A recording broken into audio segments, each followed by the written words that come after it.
was at Qatar, literally just walking out from the DFI offices after having gotten briefed about the 48-hour, the 48-hour documentary thing. And I just so happened to be bleeding internally. Now, I've got something called hemophilia, which is a crazy blood condition. It affects 1 in 20,000 people. And I really feel it's an important issue to spread awareness about this. And that's what this documentary is about. Hemophilia, not homophobia, right? Hemophilia. And so this is what it's about. In this documentary, you'll see a day in the life of a hemophiliac, hear about people who are in contact with a hemophiliac, and just get to know more about this condition and how it looks being lived out. So I hope you enjoy it. Thanks. Haemophilia.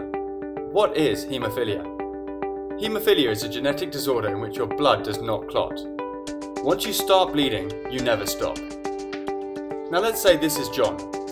John has haemophilia. Now if John gets cut, he will start bleeding just like me or you. But once he starts, he will never stop, until he eventually dies. Having a hemophiliac in the house is something very stressful for the parent, especially the first 5 to 10 years. But once after that, it really becomes very challenging for the child himself. But once he hits 15 years, then he becomes very independent and learns to deal with it in a much more positive way. Knowing with someone who's got haemophilia, you've got to be quite aware of the kind of activities you'll be doing. For example, we can't go out and just play sports. If he falls, someone accidentally kicks him and he starts bleeding, I mean that could be something very serious and end up being in hospital or even worse. I guess it makes me feel privileged to a certain extent that I don't always have to be thinking, am I close to a hospital, or can I do this without injuring myself quite severely? So I guess I feel quite fortunate to be able to live a normal life, and knowing someone who's haemophiliac, you do feel for them a lot when you're hanging out, and I guess on a daily basis it's not on the forefront of your mind.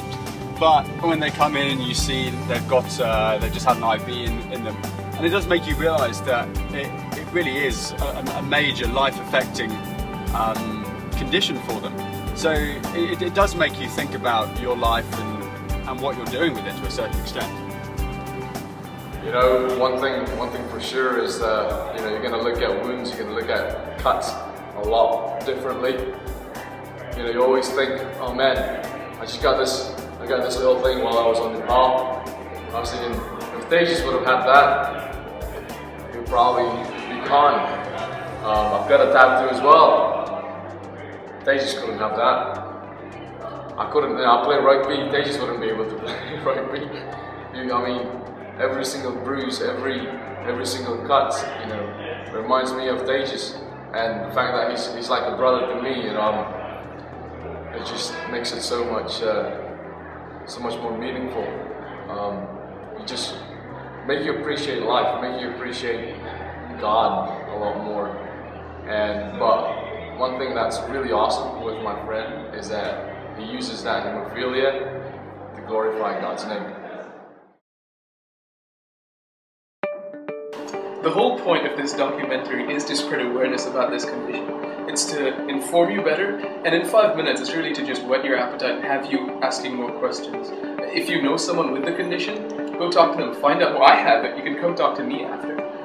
If you know a doctor, you can ask questions and find out how you can get involved. My hope for this is that in these 5 minutes or 4.5 is to inspire you to potentially help someone live somewhat of a better life with this condition.